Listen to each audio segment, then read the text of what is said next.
오늘은 이스라엘 백성의 행진 순서에 대해서 말씀을 나누고자 합니다.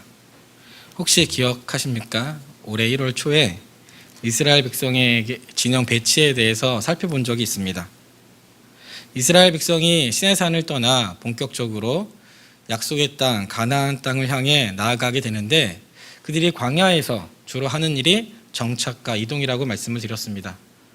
이동을 할 때는 인구가 굉장히 많기 때문에 일사불란하게 움직이기 위해서 어떤 기준이나 규칙이나 룰이 필요할 것 같은데 쉴 때만큼은, 정착할 때만큼은 그냥 좀 편하게 쉴 수 있는 것은 아닌가 이런 생각을 해보게 됩니다.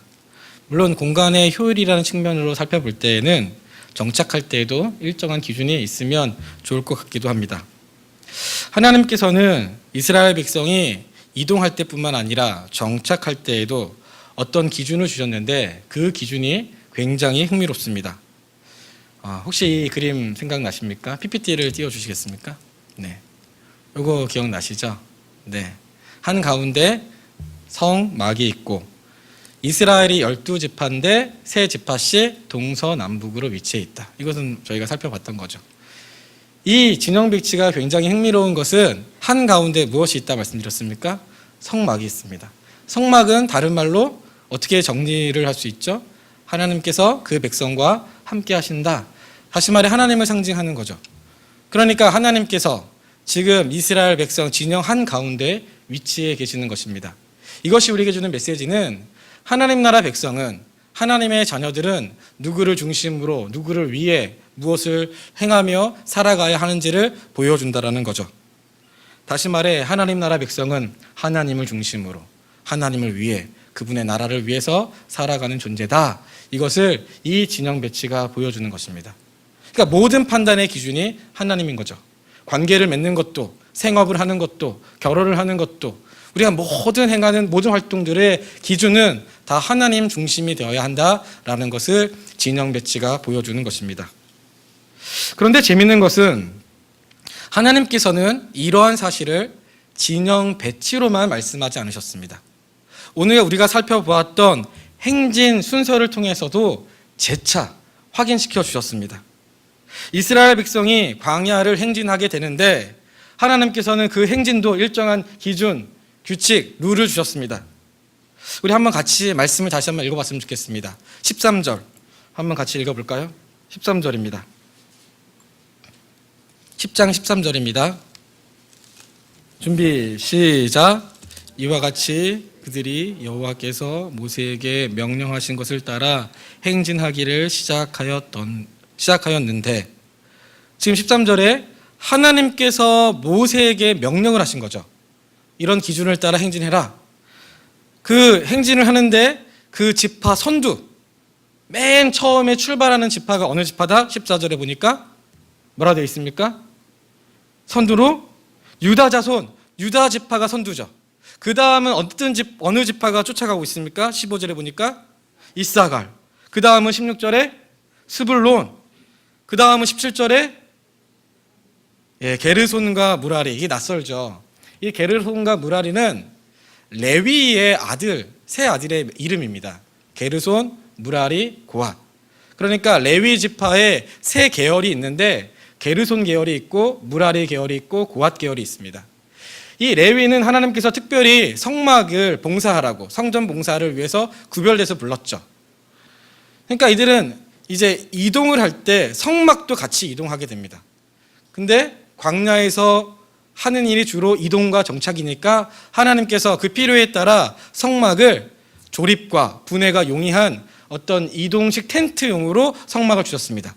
그러니까 이동하려면 분해하는 거죠. 이 분해할 때 이 특별한 레위인들만 그것을 들고 갈 수 있는데, 이제 행진 순서에 따라 먼저 유다가 출발하고 이사갈이 출발하고 스불론이 출발하고 분해된 일부 그 성막을 게르손과 무라리가 들고 따라가는 겁니다. 그 다음에 어느 지파가 쫓아가고 있습니까? 18절에 보니까 르우벤이 쫓아가죠. 그 다음에 19절에 보니까 시므온, 그 다음에 20절에 보니까 갓, 21절을 보니까 그 다음 누가?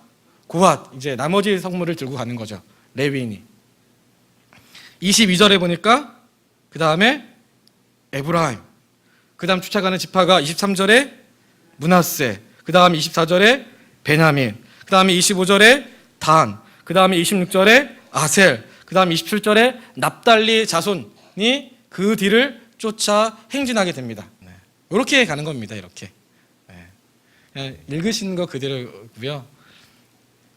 근데 참 여기서 흥미로운 점이 하나 있습니다. 뭐냐면 지금 이 행진 순서의 선두에 어느 지파가 있다고 말씀드렸습니까? 우리가 살펴본 것처럼 유다가 있죠. 유다가. 근데 이게 굉장히 흥미로운 게 유다가 행진의 선두에 있습니다. 이 행진의 선두에 유다가 섰다라는 것은 유다가 그 야곱의 장자의 명분을 이어받는다라는 것을 의미합니다. 그러니까 장자의 계보를 유다 지파가 잇는다라는 거죠. 그 장자의 계보, 장자의 명분을 유다 지파가 받았다라는 것은 유다 지파를 통해서 먼 훗날 누가? 메시아, 예수 그리스도가 탄생한다라는 거죠. 이게 굉장히 흥미롭습니다. 왜냐하면 야곱의 실제 혈통적 첫째 아들이 누굽니까?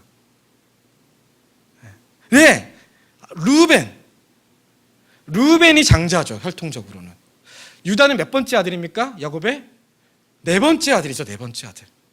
그러니까 실제적으로 혈통을 따지면 루벤이 장자로서 그 계보를 이어야 되는데, 선두에 서야 되는데 지금 유다가 선두에 서 있다라는 것을 보여줍니다.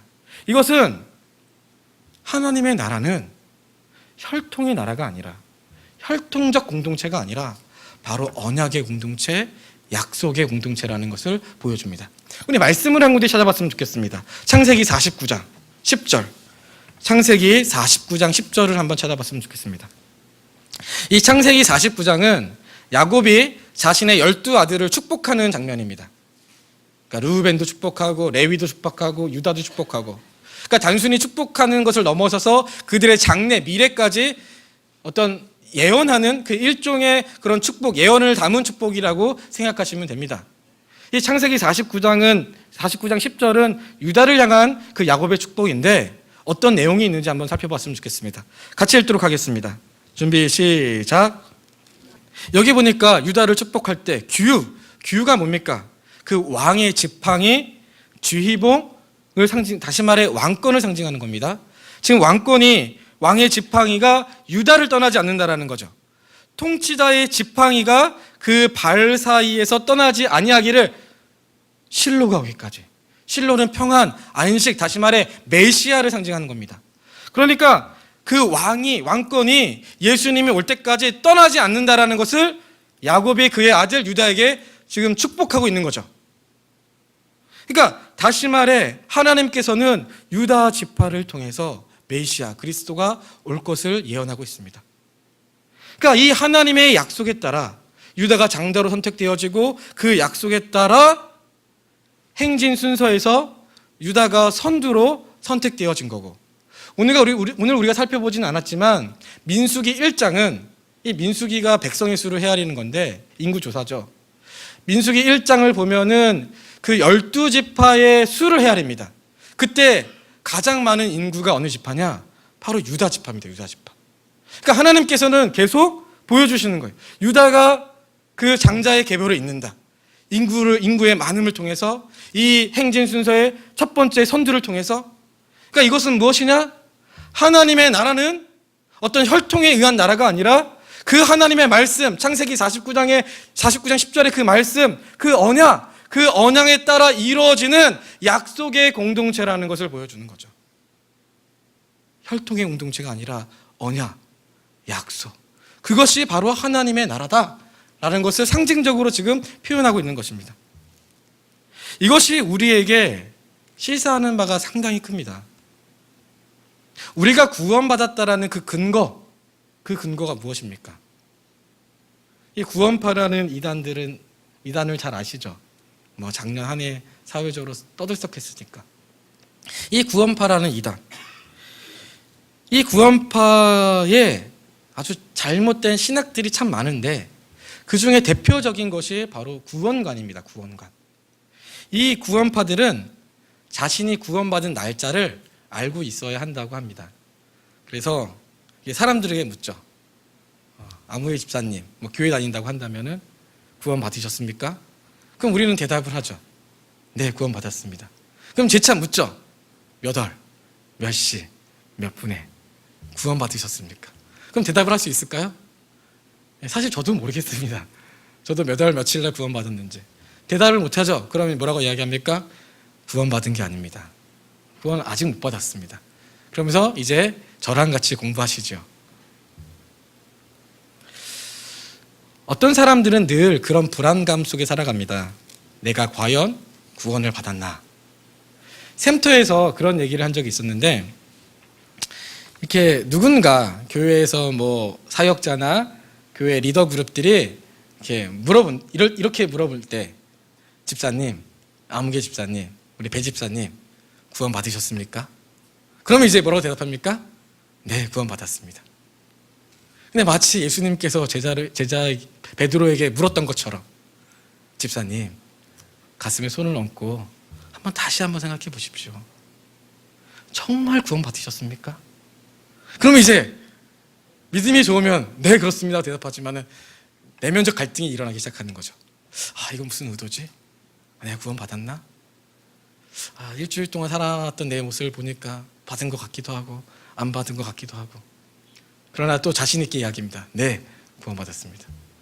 다시 한번 물어봅니다. 집사님, 정말로 진심으로 구원 받으셨습니까?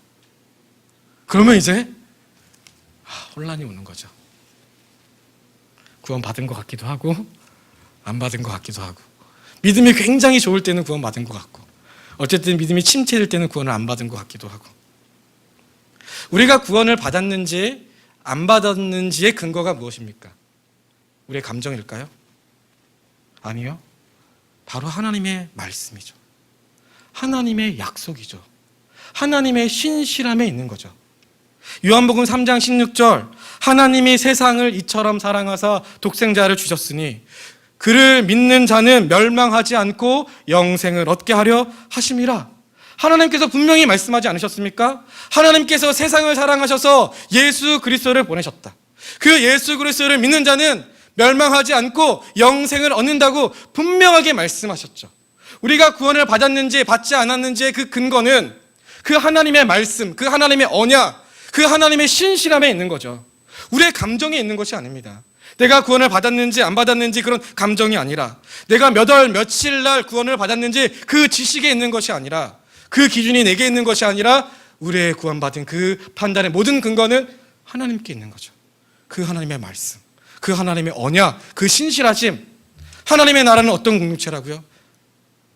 혈통의 공동체가 아니라, 우리 자신의 공동체가 아니라 그 하나님의 약속의 공동체다라는 것을 이 유다의 선두와 이 모든 것들이 우리에게 성경이 이야기하고 있는 것입니다. 다시 본문으로 돌아와서, 하나님께서는 진영 배치뿐만 아니라 행진 순서 역시 일정한 기준을 주셨다고 말씀드렸습니다. 그래서 맨 앞에 유다 지파를 세웠는데, 그런데 사실 유다 지파가 진짜 선두가 아닙니다. 우리 말씀을 다시 한번 읽어보겠습니다. 출애굽기 10장 33절에서 36절. 출애굽기 10장 33절에서 36절.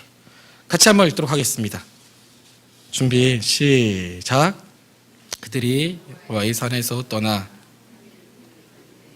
여호와의 언약궤가 그 3일 길에 앞서 가며 그들의 쉴 곳을 찾았고, 그들이 진영을 떠날 때 낮에는 여호와의 구름이 그 위에 덮었더라.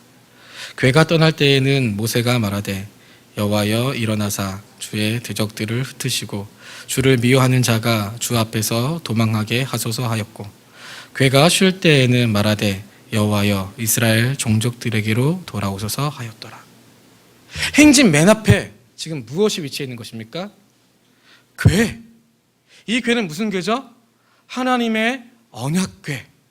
성막에 많은 성물들이 있는데 그 중에 가장 중요한 성물이 바로 이 궤입니다. 하나님의 언약궤. 이 궤는 하나님의 보좌를 상징하는 거죠. 그러니까 하나님 그분, 그 성막 중에서도 하나님 그분을 상징하는 것은 이 궤라고 할 수 있습니다. 지금 이 궤가 이 행진 맨 앞에 위치해 있는 것입니다.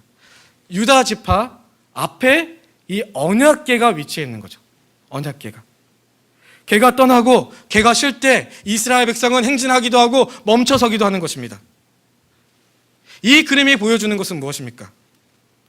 진영 배치처럼 거기서 우리가 살펴본 것처럼 하나님 나라 백성은 하나님을 중심으로 사는 것인데, 그 하나님을 중심으로 산다라는 것은 바로 그 궤에 서고 감을 통하여서 하나님 나라 백성들은 바로 하나님의 인도하심을 쫓아 살아가는 존재다 라는 것을 보여주고 있다는 거죠. 그러니까 하나님의 말씀, 하나님의 뜻, 그것이 그리스도인들, 하나님의 백성들을 이끌어가는 그 모든 시작과 출발이 된다는 것입니다. 그러니까 우리가 오늘 불렀던 찬양의 가사처럼 주님 말씀하시며 내가 나아가리라, 주님 멈춰 서시면 내가 멈춰 서리라, 내가 가고 서는 것 다 주님께 있다. 그런 인도함을 받는 것이 바로 하나님의 백성, 하나님의 자녀라는 것을 이 행진 순서가 지금 보여주고 있는 것입니다. 이러한 사실은 우리의 삶에 동일하게 적용이 가능하죠. 왜 그렇습니까? 우리는 누구죠? 모두 다 예수 그리스도를 영접한 하나님의 백성들입니다. 하나님의 자녀들이죠. 예수님으로 말미암아 우리의 주권이 달라지지 않았습니까?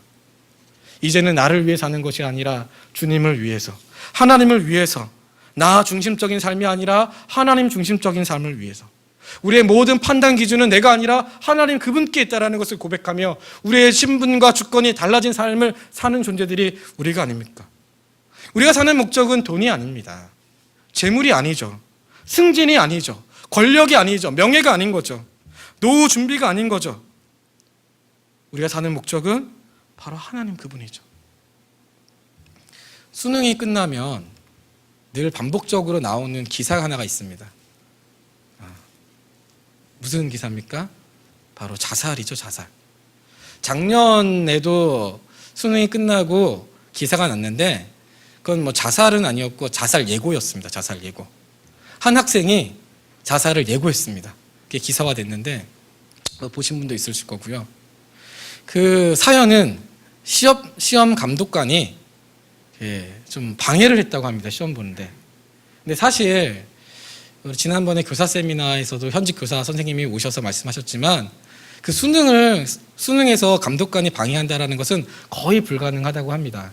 아마 이 친구가 시험 보는데 뭔가 마음에 안 드는 게 있었겠죠. 그거를 이제 방해한다 생각했고 그 문제를 해결하지 않으면 자기가 자살하겠다. 그것을 예고했습니다. 자살 예고. 그게 기사화됐죠. 이게 무슨 말입니까? 그 친구에게 있어서 수능은 자신의 목숨과도 같은 거죠. 자기 인생의 전부니까 자살을 하겠다 이야기하는 것이 아닙니까? 그런데 우리들은 그렇게 사는 사람들이 아니죠. 수능이 우리 인생의 목적이 아니죠. 대학이 목적이 아니죠. 돈이 목적이 아니죠. 자아실현이 목적이 아니죠. 승진, 출세, 이것이 우리의 삶의 목적이 아니죠. 우리는 무엇을 위해 사는 사람들입니까? 하나님의 영광. 그러니 성경이 말하기를 그런즉 너희가 먹든지 마시든지 무엇을 하든지 다 하나님의 영광을 위하여 하라. 먹고 마시는 것이 가장 기초적인 거죠. 그 기초적인서부터 무엇을 하든지 다 하나님 그 영광, 하나님의 나라, 그 복음을 위해 살라고 성경은 우리에게 분명하게 선포하고 있는 거죠. 우리가 하나님의 영광을 위해 산다는 것이 무엇입니까? 바로 하나님의 뜻에 순종한다는 거죠. 주님 말씀하시는 대로 우리의 삶을 조정하고 그분의 인도하심을 받아 살아가는 것, 그것이 바로 우리가 하나님의 영광을 위해 살아가는 길입니다. 그래서 여기서 우리에게 이제 매우 중요한 질문이 하나 생깁니다. 하나님의 뜻, 그것이 굉장히 중요한데 도대체 하나님의 뜻이 뭘까? 우리가 하나님의 뜻을 어디서, 무엇으로부터 알 수 있을까? 우리가 하나님의 뜻을 어떻게 알 수 있을까요? 무엇으로부터 알 수 있을까요? 직통계시? 네. 혹시 직통계시 아십니까? 네. 하나님께 직통으로 계시를 받는 거죠. 네. 기도하다가 하나님께서 기도 중에 음성으로 수아나, 오늘 점심은 된장찌개 먹어라. 직통으로 계시를 받는 거죠. 수아나, 저 여자랑 결혼해라. 너는 이 대학 가라. 너는 저거 해라, 뭐 해라. 직통으로 하나님께 계시를 받는 것. 우리가 하나님의 뜻을 직통으로 계시받아서 알 수 있는 걸까요?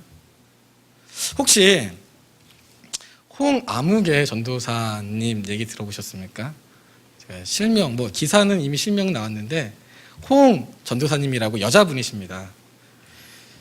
이분이 제 청소년들한테는 몇 번 얘기했는데, 청소년부에서는 이분이 하나님께 직통 계시를 아주 그렇게 자주 받는다고 합니다. 직통 계시를. 천국도 한 수십 번, 수백 번 갔다 오셨고요.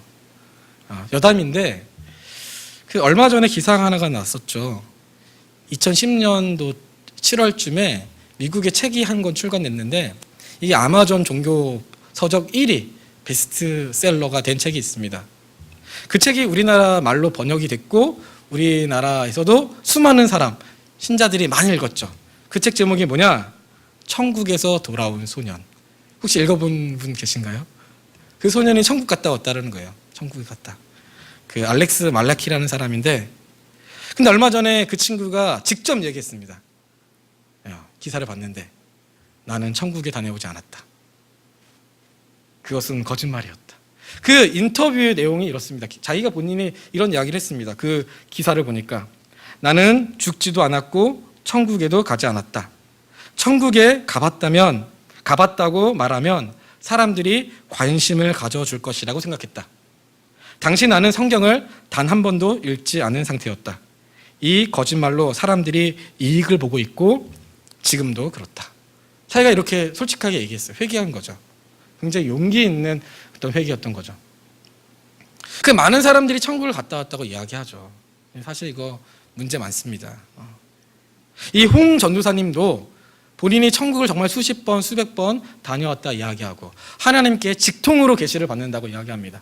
작년에 이 홍 전사님이 하나님께 받은 그 직통 계시 중에 하나가 뭐였느냐? 들어보셨을 겁니다. 12월 전쟁설. 들어보셨죠? 작년에. 낯선 겁니까? 저만 관심이 있는 건가요? 이런 내용들은. 네, 이분이 하나님께 직통으로 계시 받았습니다. 12월에 전쟁 난다고. 저희 작년 12월에 전쟁 났나요? 예, 안 났죠. 안 났으니까 여기 앉아있죠. 그 사람들이 너무 화가 났어요. 12월에 전쟁이 난다고 해놓고 본인은 12월쯤에 떠났거든요. 진짜 전쟁이 난다고 믿었던 것 같아요. 떠나셨어요. 그러면서 막 공항에서 회개하라고 막 시청 앞에서 그 떠나기 전에는 같이 막 그 팀들하고 막 중보기도 하고 무릎에 찬바닥에 엎드리면서 막 용서해달라고.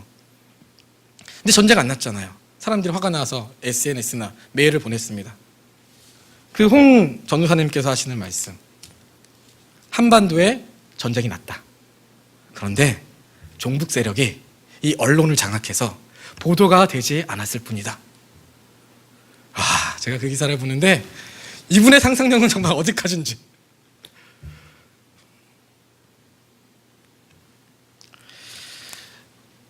실제로 이분뿐만 아니라 사실 이게 말도 안 되는 이야기를 하고 있는데 이 말도 안 되는 이야기에 넘어가는 사람들이 있습니다. 작년에 이분의 그 예언을 그 말을 듣고 실제 모 교회는 사역자하고 몇십 명의 성도들이 실제로 외국에 나갔습니다. 외국에 나갔습니다.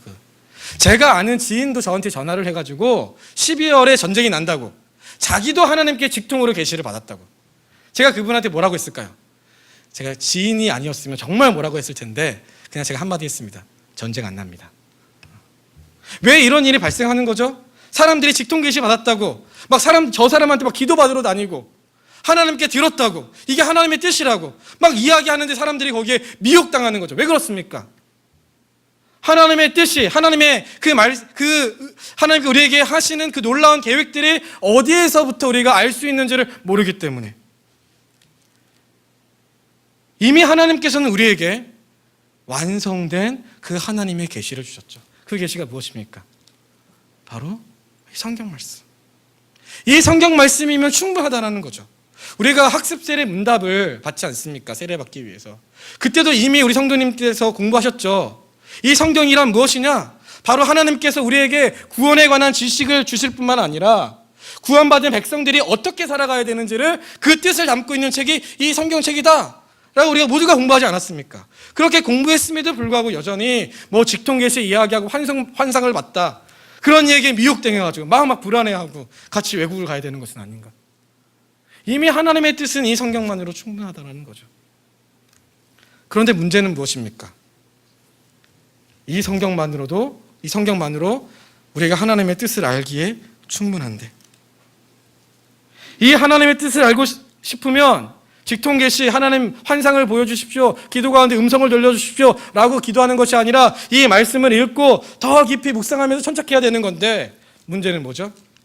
이 말씀을 우리가 읽지 않는다. 저희 새목교회 교회가 작년부터 이 큐티 훈련을 굉장히 강조하고 있습니다. 큐티하자.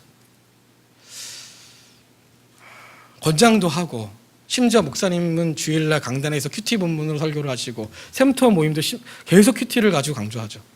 네. 그런데 문제는 그 큐티를 우리가 하느냐? 네. 잘 안 하죠. 정착률이 떨어지고. 큐티 책 어디 쓰신가요? 2월달 큐티 책이니까 지금 이제 곧 있으면 2월인데 어디에 꽂혀져 있는 정도는 아시나요? 혹시 냄비 받침으로 쓰고 계시는 것은 아니고요. 우리가 성경을 읽지 않으니까, 하나님의 뜻을 모르니까 홍아무개 전도사가 전쟁이 난다고 하면 정말 그런가? 우리 외국 떠야 되는 거 아니야? 이런 생각하고, 어떤 막 영적인 능력이 있다라는 집사님이 오셔가지고 제가 기도했는데요, 집사님 앞으로 인생이 꼬였습니다. 네, 지금부터 이제 인생을 풀어드릴게요. 뭐 좀 하셔야 되고, 헌금도 많이 하셔야 되고요, 뭐 저기 가서 구제도 좀 많이 하시고요. 제가 집사님의 어떤 학생의 자녀의 인생을 봤는데 뭐 이런 것들을 하나님께서 지금 장래로 생각하고 계십니다. 그런 말들에 막 현혹당하고, 어디로 이사 가야 될지, 어떤 사업을 해야 되는 건지. 왜 그런 일이 우리의 마음이 흔들리는 것입니까?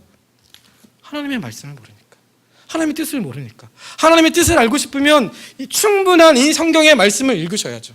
큐티를 하셔야죠. 우리가 하나님의 사람들이 된다는 것은 다른 말로 우리가 말씀의 사람들이 된다는 것입니다. 말씀을 더 사모하고, 말씀을 더 읽고, 그 말씀대로 순종할 것을 결단하고 살아가는 것, 그것이 우리가 하나님의 사람들이 된다는 것입니다. 사랑하는 성도 여러분, 말씀을 더욱더 사모하셨으면 좋겠습니다. 올해 벌써 1월달이 다 지나가고 있죠. 2015년 정말 많은 계획들을 세우셨을 것입니다. 어떤 분들은 다이어트 계획도 세우셨을 거고, 어떤 분은 책을 한 10권 읽겠다. 많은 계획들이 있었을 텐데, 우리가 올해는 큐티 한번 생활을 해보겠다. 작년에는 일주일에 한 번도 안 했다면 올해는 일주일에 한두 번 해보겠다. 주일날 샘터 모임할 때 이제는 어떻게 사셨습니까? 물어보면 저는 이번 주 화요일 큐티를 하면서 그 말씀을 따라 이렇게 살았습니다. 그렇게 한번 얘기해 보겠다. 그런 것들을 좀 결심하는 아주 은혜롭고 믿음의 참 보기 좋은 그런 다짐을 좀 하는 새해가 되었으면 좋겠습니다. 이것이 행진 순서가 우리에게 들려주는 이야기인 거죠. 사랑하는 성도 여러분, 말씀을 읽도록 하겠습니다. 우리는 무엇에 이끌려 사는 존재입니까? 우리의 마음의 중심에는 누가 있어야 하는 겁니까? 바로 하나님이 있어야죠. 그 하나님이 우리 삶의 중심이다, 왕이시다, 통치자다. 우리가 그분을 위해 산다, 그분의 나라를 위해 산다라는 것은 다른 말로 그 하나님의 뜻, 그 말씀이 우리의 삶을 이끌어 간다라는 것입니다. 2015년 아직 1월달입니다. 다시 우리 마음을 좀 새롭게 하면서 정말 말씀을 더욱더 사모하고 말씀의 사람으로 살아가기를 좀 그렇게 다짐하고 돌아가는 저 여러분이 되기를 진심으로 기도합니다.